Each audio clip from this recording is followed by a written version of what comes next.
Dobry wieczór, witam Państwa bardzo serdecznie na kolejnym BookTargowym spotkaniu, ostatnim już tego dnia. Dzisiaj będziemy rozmawiać z Rebeką Kuang, autorką trylogii fantasy rozpoczętej Wojnami makowymi. Tłumaczyć dzisiaj będzie dla nas pani Dominika Gajewska. Mówię, że będziemy rozmawiać i dla nas tłumaczyć, ponieważ są Państwo zaproszeni do aktywnego udziału w naszym spotkaniu. Można zadawać pytania na naszych kanałach social media, na YouTubie, gdziekolwiek Państwo naszą rozmowę oglądają. Hello Rebecca, it's great to see you and great to speak to you. Hi, thanks for having me.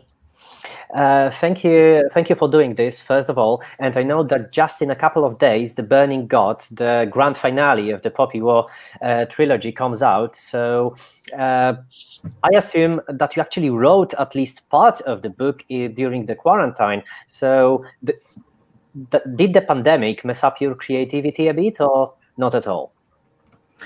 Za kilka dni ukazuje się Twoja książka The Burning God, czyli Płonący Bóg. Rozumiem, że przynajmniej część tej książki pisałaś w kwarantannie podczas pandemii. Czy pandemia wpłynęła jakoś na Twoje plany? Actually, because of publication schedules, The Burning God was already mostly written before March. So when I went into quarantine and lockdown way back at mid-March, all I had to do was copy edits and final revisions. Właściwie to spora część książki była już napisana ze względu na harmonogram wydawniczy. W momencie, kiedy zaczęła się kwarantanna i lockdown, właściwie robiłam już tylko poprawki. However, I've been working on my fourth book, which is not in the trilogy, during the pandemic, and it has had a mixed effect on my productivity. Niemniej w czasie pandemii pracowałam nad swoją czwartą książką, która nie jest częścią trylogii, więc tutaj pandemia wywarła pewien wpływ różnoraki. On the one hand, since it's not really safe to go outside and hang out with friends, I have a lot more hours to focus on my work than I ever have before. Ponieważ nie możemy wychodzić na dwór, spotykać się z przyjaciółmi, mam dużo więcej czasu na pisanie.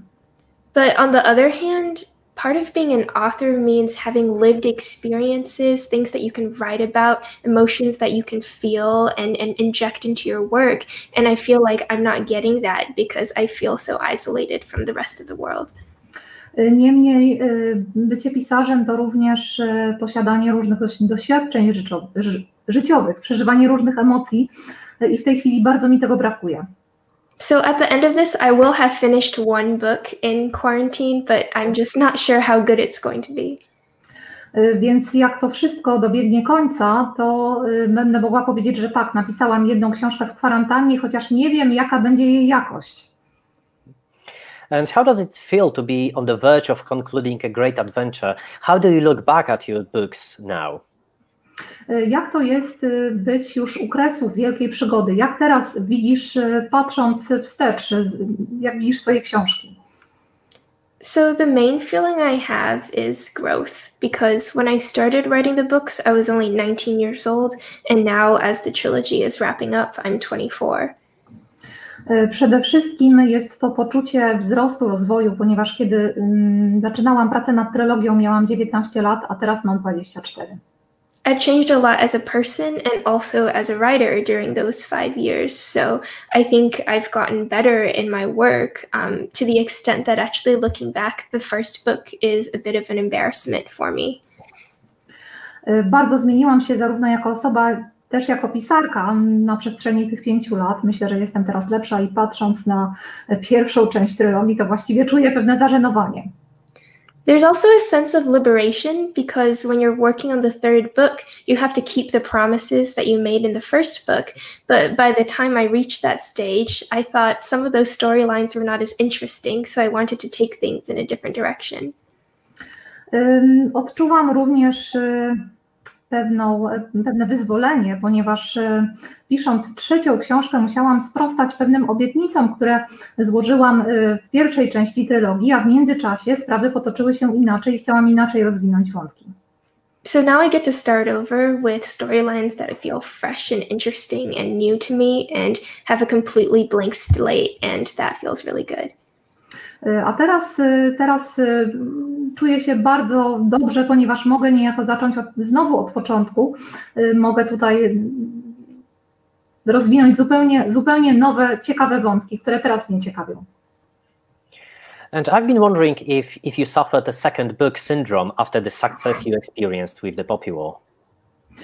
Czy po napisaniu Republiki Smoka, po sukcesie Wojny makowej cierpiałaś na coś, co można by nazwać syndrom drugiej książki?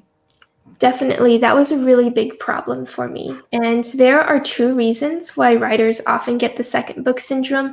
The first is that it becomes really hard to replicate the things that worked in the first book. And the second is that in trilogies in particular, the second act is often the most difficult act to write. Tak, był to dla mnie problem. Myślę, że często pisarze cierpią na syndrom drugiej książki z dwóch powodów. Po pierwsze, trudno jest powtórzyć w drugiej książce sukces pierwszej, jednocześnie druga część trylogii zawsze jest tym najtrudniejszym takim punktem zwrotnym. So I did a couple of things to fix this. The first is that I had never taken any classes in writing before, but now I went to a creative writing workshop and I learned all the techniques and tools that up until then I had been using unconsciously, but never really knew how to use deliberately. Więc podjęłam dwa działania, żeby jakoś sobie pomóc. Wcześniej nigdy nie uczyłam się pisarstwa, a teraz zapisałam się na warsztaty kreatywnego pisania, gdzie zdobyłam techniki i narzędzia, które wcześniej stosowałam podświadomie. And the second thing I did was I studied a lot of the really good trilogies, both book trilogies and film trilogies, to understand plot-wise how the second act worked. So I watched the Star Wars movies again, I reread the Lord of the Rings trilogy, etc., and I actually diagrammed the storylines in the second acts. Po drugie, przestudiowałam przy tej okazji kilka, czy też liczne trylogie, zarówno książkowe, jak i filmowe, żeby zobaczyć, jak rozwijają się wątki, jak rozwija się akcja. Więc obejrzałam Gwiezdne Wojny, Władcę Pierścieni i sobie to rozrysowałam. I actually want to draw something for you, if that's okay. Yeah, sure it is. Yeah. Here's a blank sheet of paper, and here are the three acts. Mm-hmm. Chciałabym teraz, jeżeli mogę, narysować coś dla Was, więc mamy tutaj te 3 akty. So book 1, book 2, and book 3 in a trilogy. So the trilogy needs to have an overarching storyline. Pierwsza, druga, trzecia część trylogii. Trylogia musi mieć taki niejako łuk akcji. But each book in the trilogy also has to have its own storyline in order for them to feel satisfying. Ale każda z części również musi opowiedzieć własną historię i mieć własny łuk. But book 1 has to start a storyline that ends in book 2. Niemniej w pierwszej części powinna rozpoczynać się historia, która kończy się w części drugiej. But book 2 also has to start a storyline that ends in book 3. A w drugiej części z kolei zaczyna się historia, która kończy się w trzeciej części. So you can see why the second book is most difficult, because it has to carry 4 independent storylines. I dlatego widzimy, że druga część jest najtrudniejsza, ponieważ tam przeplatają się 4 opowieści. So if done badly, the second book is often really bad. But if you do it really well, then it can be the best act in the trilogy, like The Empire Strikes Back in Star Wars. Więc druga książka, jeżeli jest dobrze zrobiona, to może być świetna, z kolei jeżeli jest źle zrobiona, to może być fiaskiem, a przykładem świetnej drugiej części jest chociażby Imperium kontratakuje w Gwiezdnych Wojnach. So that was probably a longer answer than you were expecting, but I really made a study of how trilogies work. Więc może przydługa odpowiedź, ale naprawdę przestudiowałam, jak działają trylogie. I dare to say that was actually a perfect answer, and thank you for sharing a glimpse of your writing process with us, because the readers asking questions are actually interested in your inspirations. And can you say something about the research process? I'm talking not only the facts that you incorporate in your books, but also about the word building process and incorporation of fantasy, of magic in it. To była idealna odpowiedź i tutaj też czytelnicy teraz dopytują się o twój proces twórczy. Skąd czerpiesz inspirację, w jaki sposób robisz research, jak zbierasz materiały, nie tylko jeżeli chodzi o fakty, ale też o budowanie słowne powieści.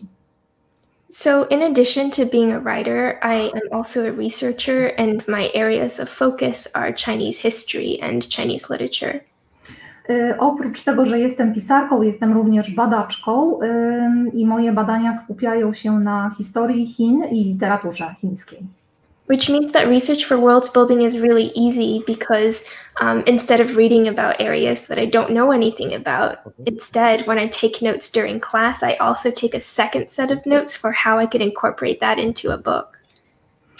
Więc jeżeli chodzi o budowę światów, to podczas wykładów, kiedy robię sobie notatki dotyczące na przykład historii, robię też drugi zestaw notatek, w którym rozpisuję sobie, w jaki sposób tę wiedzę mogę przełożyć na swoje książki.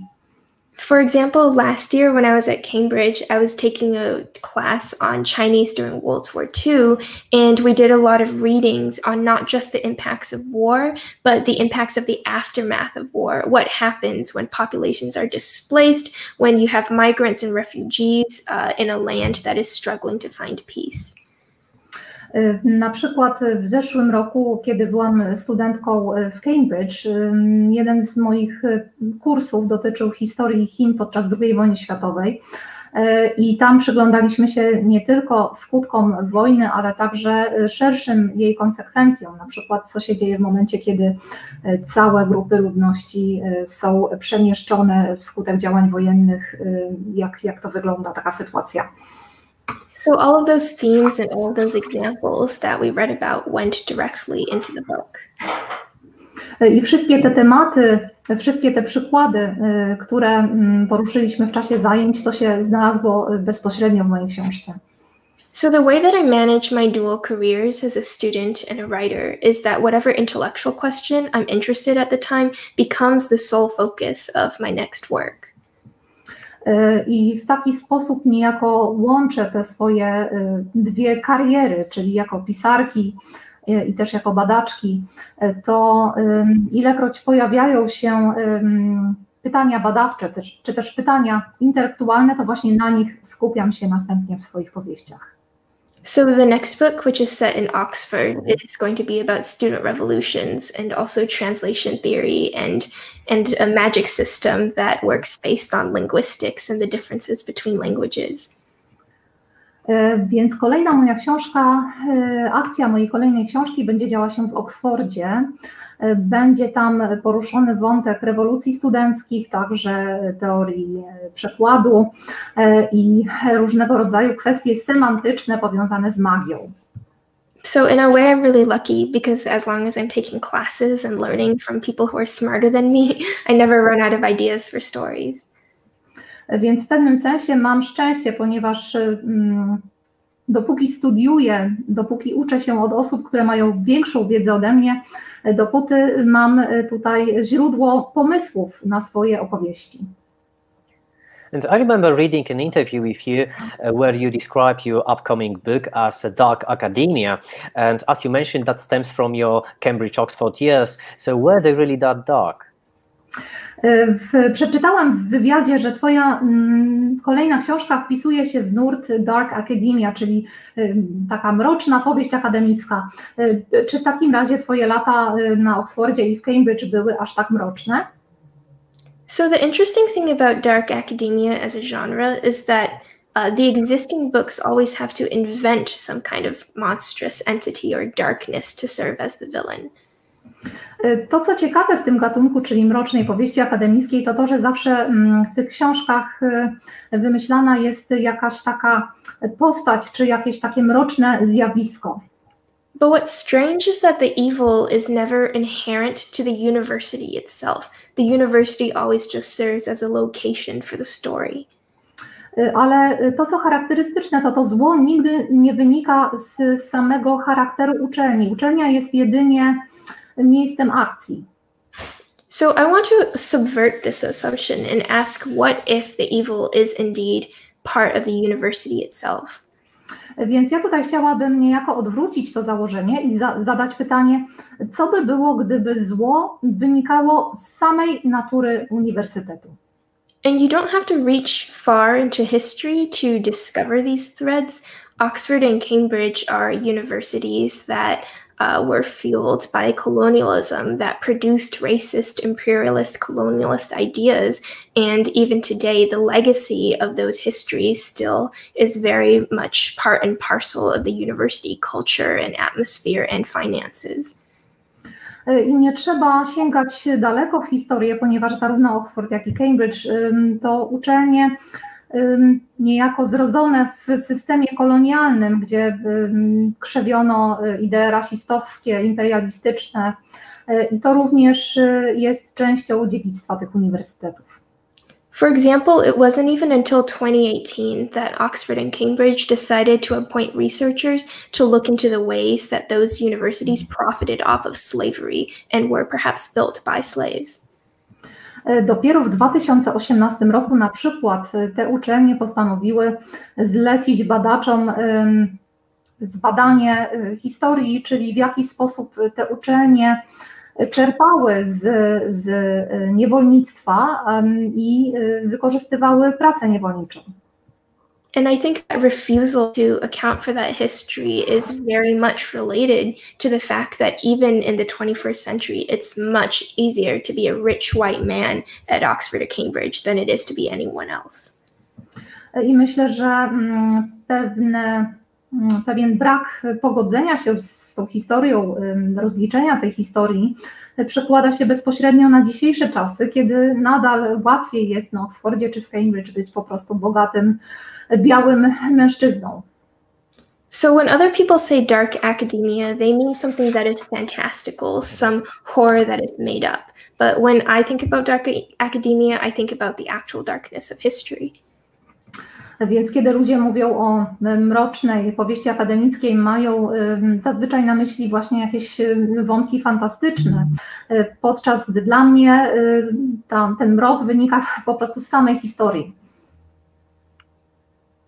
I hope that we will have an opportunity to talk about this upcoming book in detail when it comes out in Poland. And now I would like to go back to your Poppy War trilogy, because in it you are not shy to depict a really impactful episodes from Chinese history, like the rape of Nanjing, a tragic event that I assume Western readers are not necessarily familiar with. So is that a part of your writing agenda, to make people remember about it? Mam nadzieję, że o Twojej najnowszej powieści będziemy mieli jeszcze okazję porozmawiać, kiedy ukaże się w Polsce. Natomiast teraz chciałbym wrócić do trylogii i tam opisujesz różne epizody z historii Chin, między innymi masakrę, coś na kształt masakry nankińskiej. Czy to jest zamierzone, że chcesz przybliżyć ludziom te wydarzenia historyczne? Certainly a big part of my agenda is to ask readers to think about histories that they've never encountered and to ask questions and to challenge the assumptions about what they've been told world history looks like. Na pewno częścią mojego zamiaru jest zwrócenie uwagi czytelników na historię, zainspirowanie ich do zadawania pytań i też do podważania sposobów, w jaki do tej pory była opowiadana historia światowa. And it's true that the rape of Nanjing, at least in the West, is a story that's not often been told. But my agenda is a little bit more complicated than just forcing people to reckon with what is thought of as an untold story. I masakra nankińska jest jednym z takich wydarzeń, które na Zachodzie nie są dobrze znane, ale moja filozofia jest bardziej złożona, więc nie chodzi jedynie o skierowanie uwagi czytelnika na pewne wydarzenia historyczne. Because it's not true that the Nanjing massacre is entirely forgotten. It's actually remembered very well in China, for example. But the problem is that the way in which it's remembered is often politicized and taken advantage of to stoke anti-Japanese sentiments. Nie jest prawdą, że masakra nankińska jest zapomniana. Ta pamięć nadal istnieje w Chinach, niemniej bardzo często jest upolityczniana w celu podsycania różnych resentymentów przeciwko Japonii. So I'm interested in what is forgotten, but I'm also interested in the way that memory can be warped, distorted, and in the ways that we tell ourselves different stories depending on what kind of political agenda we want to advance. Więc interesują mnie nie tyle historie zapomniane, co sposób, w jaki pamięć bywa zniekształcana i to, że często opowiadamy sobie różne historie w zależności od naszej ideologii czy postawy politycznej. And I try to play a lot on this theme of the fluidity of history in the Poppy War trilogy. For example, there are lots of episodes where characters disagree over what they think happened hundreds of years ago, or characters tell the same legend in multiple different ways, depending on what they think the lesson from that legend is.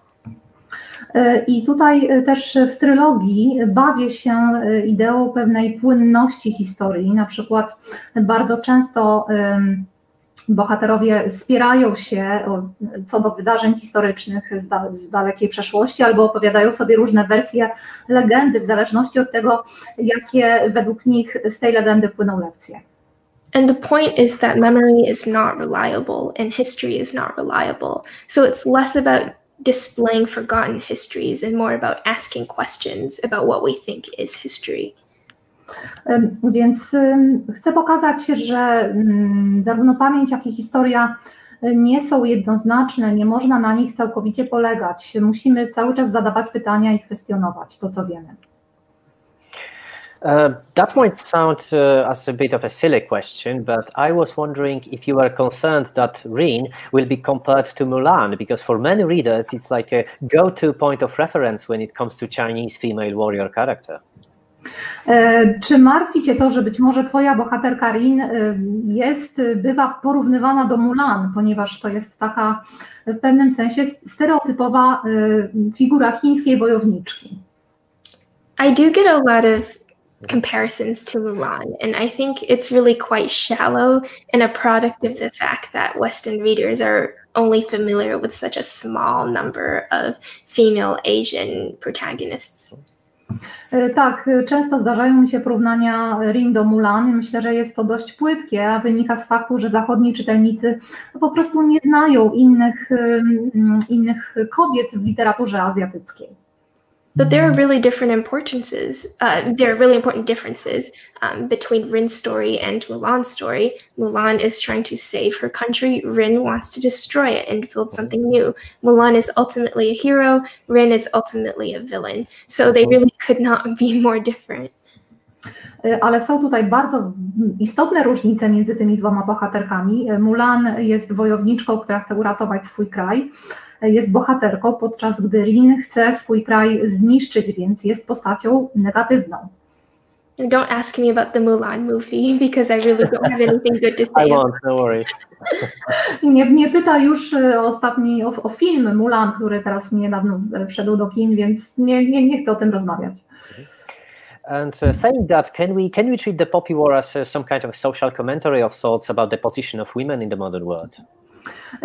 To powiedziawszy, czy możemy traktować wojnę makową jako swego rodzaju komentarz społeczny dotyczący pozycji kobiet w dzisiejszym świecie? That's an interesting question. I would say it's less about the position of women in the modern world and more about the position of women in imperial China. To ciekawe pytanie. Powiedziałabym, że w książce mniej chodzi o pozycję kobiet w dzisiejszym świecie, a bardziej o pozycję kobiet w imperialnych Chinach. So one thing that I tried to do in the Poppy War was to make sure that all of the people who occupied a position of power in Rin's life were in fact women.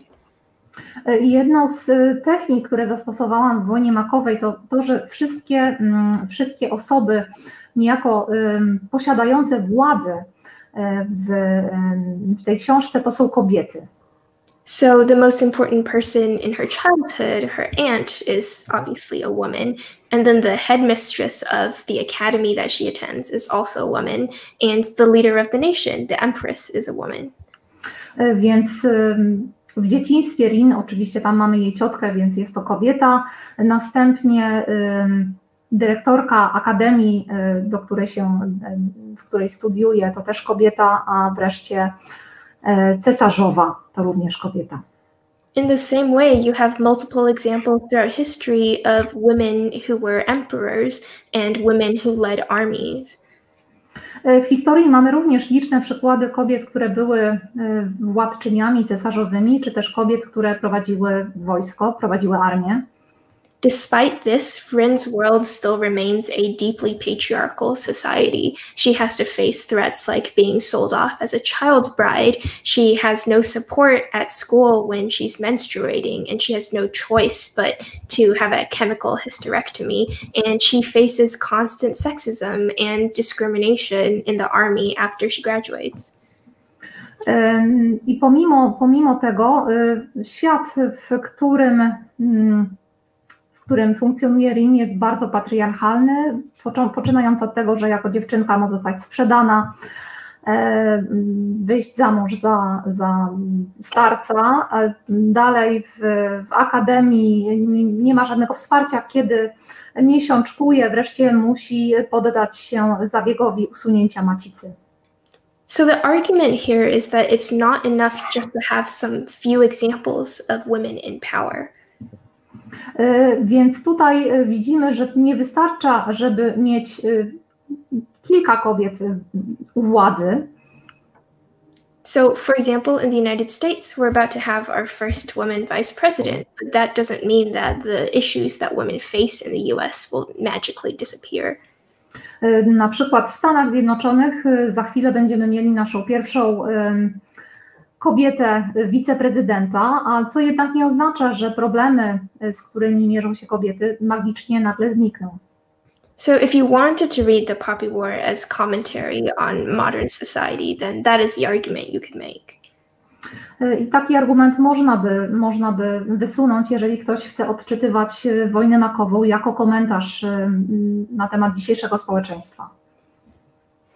Obviously, in your work, you adapt Chinese history and mythology to fantasy genre, which is very often perceived as a typically Western genre. So what are the biggest challenges that it sets?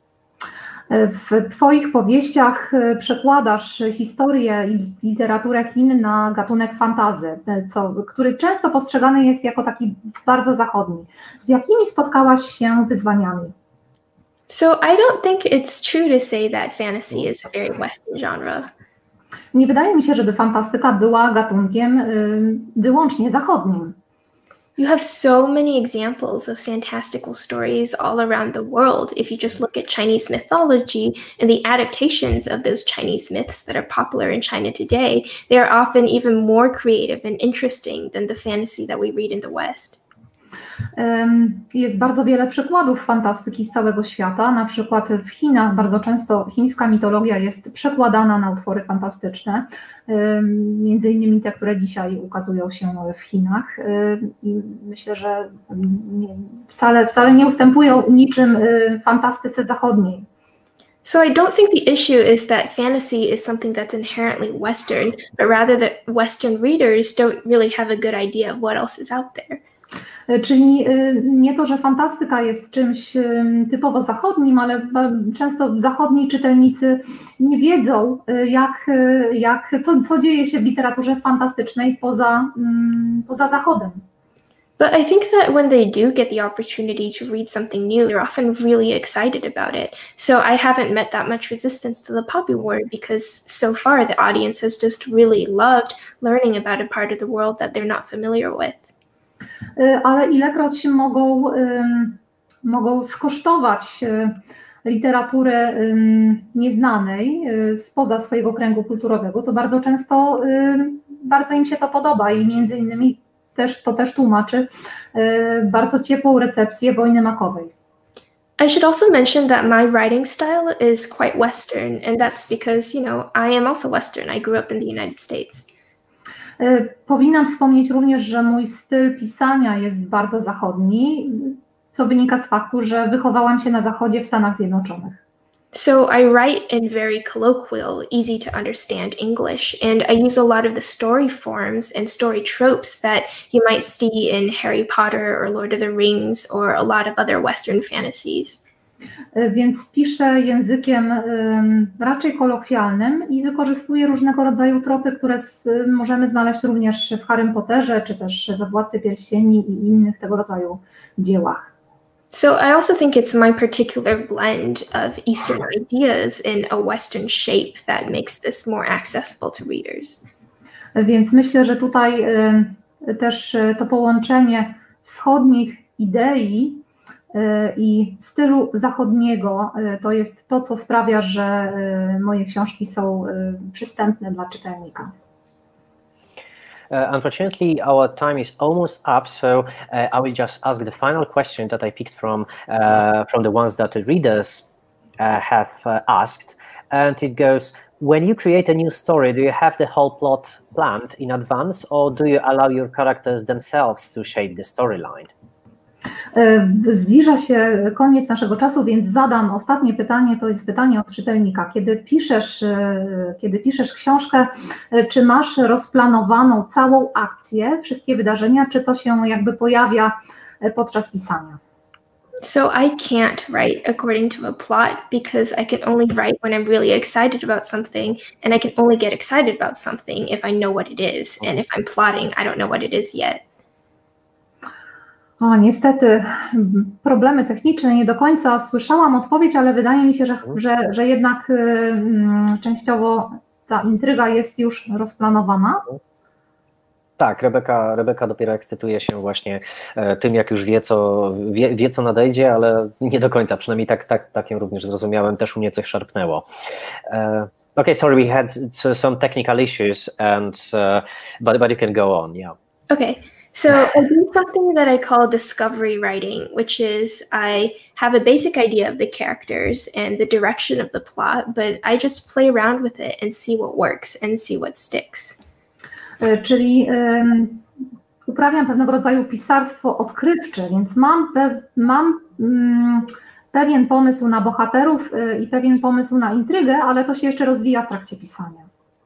And I'll do a number of things to inspire myself during this process. I'll listen to music, I will look at images of the places that I'm writing about, or I'll do historical research and write scenes that pop into my mind based on what I'm looking at. I mam kilka sposobów żeby znaleźć inspirację, czyli na przykład słucham muzyki albo oglądam zdjęcia miejsc, o których piszę, albo po prostu prowadzę badania historyczne, zbieram materiały historyczne i wtedy inspiruję się nimi. And then once I feel like I have a really good grasp on the world, and when I know the characters so well that they could be my friends, then I go back and try to think of a plot that all of this would fit. Kiedy już mam dość dobre pojęcie o tym świecie, który tworzę i zaprzyjaźniłam się ze swoimi bohaterami, no to wtedy zaczynam badać możliwości, jak rozwinąć intrygę. So this is a really messy process, and it means that I end up deleting tens of thousands of words from every project, but it feels more real and genuine to me. I think writing from a plot can feel a bit artificial. Jest to zatem dość chaotyczny proces i w jego trakcie często po prostu muszę wyrzucać dziesiątki tysięcy słów, ale myślę, że jest to bardziej uczciwe, ponieważ nie lubię pisać z pozycji, kiedy mam wszystko rozplanowane. Rebecca, thank you for your time. It's been a pleasure to speak to you. Apart from being a terrific writer, you're also a very interesting person. So I hope we will have an opportunity to speak again. So thank you once again. Thank you, Dominika, for your translation. I dziękuję Państwu również za uczestnictwo w dyskusji. Have a great day. Thank you. You too, and thank you, Dominika. Thank you. Thank you. Bye. Bye.